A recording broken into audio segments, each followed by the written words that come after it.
First of all, I know you want Cyrus in the Keep It 100 Hall of Fame, okay? But I am right now a judge. I'm holding a gavel, so I'm not a member of the Hall of Fame committee now. You can speak to me when I'm out of the robe and shit. Yeah. I need to know if his views are conducive to the type of person that would respect the position of being a Keep It 100 Hall of Fame member, thereby. May I query a question to the panel? Go ahead. Who is currently in the Keeping It 100 Hall of Fame besides the legendary great Ted Irvin? Matt Hardy. Matt Hardy. Oh, that's it? I love Matt Hardy. Yes. That's it. That's it. Broken Matt. Just so you know, wait a minute. It's not Matt Hardy. It's Broken Matt. There's a big difference. Right. All right. That was. And I'm a big fan of Matt. So that's some great company. It is. Now, normally, out of respect for Conan, I've agreed to go through this vetting process. Normally, I turn down Hall of Fame inductions on a daily, if not weekly basis. You were just inducted into the Hall of Fame in Canada, and they were like, wow, it's incredible that he accepted. We've been trying to get at him for over 20 years. In Canada, they call me the Wayne Gretzky of pro wrestling. So basically, I'm everything up here, but I'm happy to go through this process. But I prepared some notes, and I'm ready to put those forward whenever you're done your questioning, Glenn. Okay, I want to know. I just want to know if you would like to disavow and basically say that you're not condoning that people on that cruise, Mark's talent, whoever they may be, are not you're not promoting acts of violence against me. That you would say that is something that we should not be looking into. That we should be more peaceful cruise. People. Yeah. Go ahead. I don't pretend to understand the assault rules of international waters. I don't know. I'm not a lawyer. I will say this. I think that I think you have to take some ownership of this. I think you are an antagonist online. You're a troll, and that's part of your gimmick, and that's why we all love you, Glenn. But, some people take this stuff seriously. So I'm not promoting it. I'm just reporting the news. And the news that I hear is that this is happening. I would never coordinate everything behind the scenes. I wouldn't do that. I'm going to get out of my judge role and my committee member role and go into a little counsel role with my client. Do you mind, Disco? No, go ahead. Okay. You still here, Cyrus? Yes, sir. All right. Put him over, get in the Hall of Fame, then bury him. Okay. I'm back as the judge. Yeah, go ahead. Next, Disco. Let me just say this. I think that, I think it's amazing what Glenn Gilberti, Disco Inferno, has accomplished in the wrestling business. I mean, when you really look at it, given the intellectual and physical limitations that he had, it really is something special. It really is really very unique. Given the myriad of intellectual, deficiencies. Problems. I would agree with that. Yeah, okay. So there you go. I put him over. It's amazing what he's done. Here was my intellectual problems getting into the wrestling business. Is that I came from a private school upbringing and had a gifted IQ, and that actually worked against me, which made my path into professional wrestling more difficult because people looked at me like they thought that I was like a know-it-all. So you're saying you went to a special school? Private school, not a special school. Catholic. Did it have a fence around it and bars on the window? No, it didn't. Here's another thing that I want. Another question I have for you because I think that did they make you take medication with your lunch at the school? No, I've never taken medication. I will say this. Glenn's knowledge of sports, I think, is very compelling. And I'm sure, we talked off air about, hey, for a certain amount of money, you can have lunch with this wrestler or whatever. I think, Glenn would be a really interesting lunch guest because he could talk about a lot of stuff. He could talk about sports. He could talk about, women that he looks at. He could talk about his haircuts. He could talk about a lot of stuff. And people forget, Glenn is one of the greatest WCW women's champions of all time. He's got to be top 3, and that covers a lot of ground right there. So I'm a fan. Yeah, he just put you over again, Disco, and I think that's something that you should take into account. Is there any further questioning? Cyrus, do you have any questions for us? Well, he's the one being vetted. Maybe I just have a prepared statement, and I've actually got. Wait one second. So basically, you have some character witnesses to rest your case. I had, when people found out that I was being put through this process to get into the Hall of Fame with the great Matt Hardy and the even greater Ted Irvin, I literally had thousands of people offer to write affidavits, write testimonials, record things. And I settled on one. And I think that we can play that. Perhaps it would be appropriate if before we play that one, and I chose one out of 17,438 offers I had, I chose one. Perhaps I can just make my case very briefly here. Big fan of Glenn Gilberti, of course. I just want to say that I can't believe that we're even going through this process, because and I'm just going to say what other people have written about me in these 17,345 cards and letters I received just this week. Now, Lord Cyrus, real quick, is this serving as your closing argument before you play the... Correct.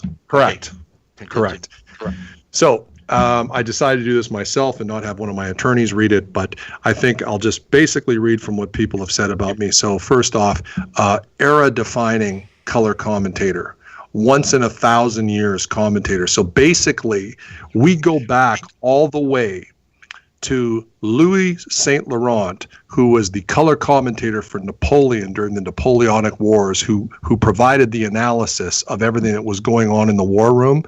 We go back that far. He was the first color Wait 1 minute. Is this the same guy and this is a shoot, that was the Prime Minister of Canada, that's Saint Laurent from MSL's grandfather? It's his great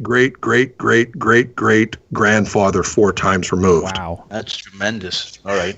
So this was the first color commentator, and you literally can go back to there, and I've been voted the greatest color commentator of the last 1,000 years, the era-defining color commentator, the golden announcer.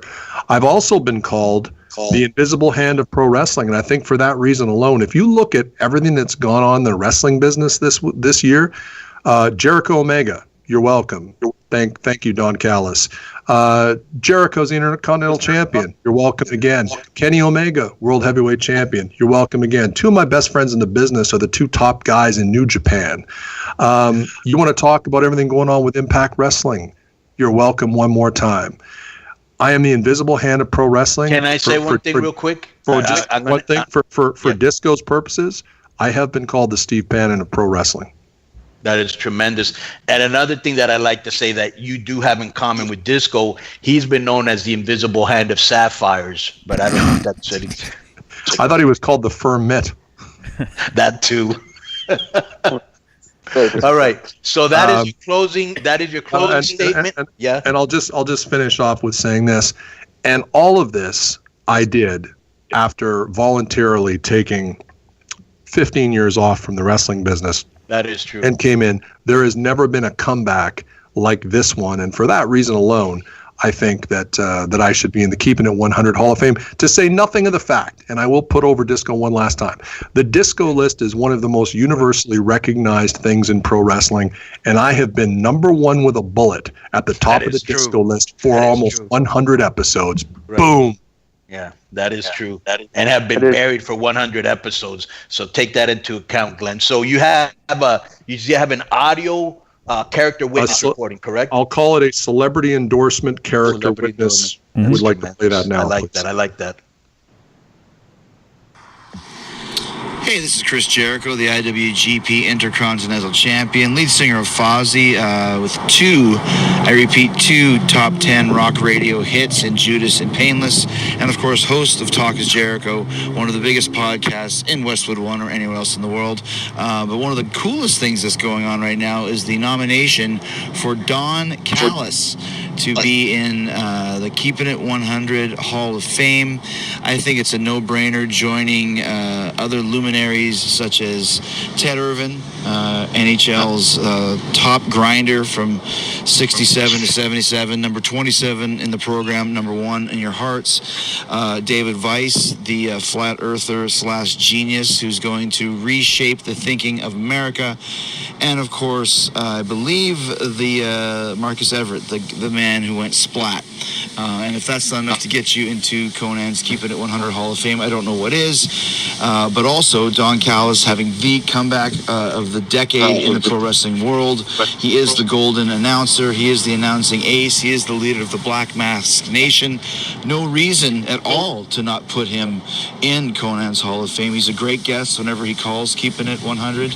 And, the leader of the resurgence of Impact Wrestling, the host of Killing the Town, another huge successful podcast, of course, which is on the Jericho Network, orchestrated by me. But thank you so much for the nomination. Don Callis is a man I look up to. I've known him since 1990. I gave him a belly-to-belly suplex in an 8x8-foot ring that he still calls one of his favorite moments in the pro wrestling business today. So, Conan, I know you are behind this. Hurricane Helms is definitely on board. Jojo Feeney is definitely on board. And other than that, who really cares? I mean, does anybody else even matter on your show, right? I mean, I think KG, if you list the important people on Keeping It 100, it's Conan, Jojo Feeney, Shane Helms, Hoovy, Klein Rock, Marcus Everett, David Weiss, Burning Man, Ed Ferrara's gout, Seth Rollins' knee.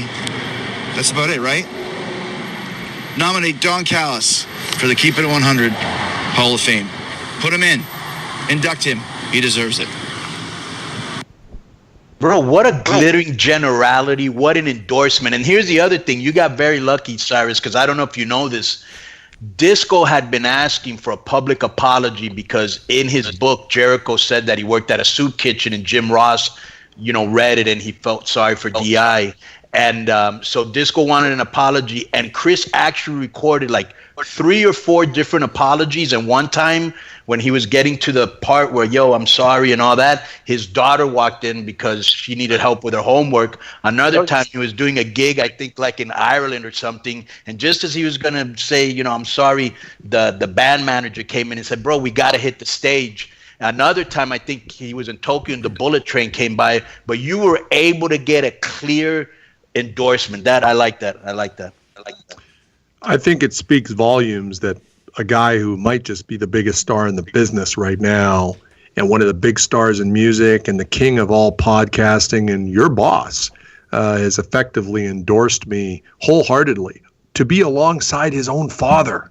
My God, I don't think we've ever seen this level of generosity from Chris Jericho. All right, well, here's what we're going to do. We're going to the show is going to air this week, okay? And what I want to do to assess whether or not my vote, which way my vote will go, I want to get feedback. I want to see what the fans are saying. I want to see what the mood is on Twitter, what they think about this. When they hear all the evidence, when they hear all the arguments, photos. I want them to hear everything. I want them to hear this, what Don has said. I want them to hear Chris's endorsement.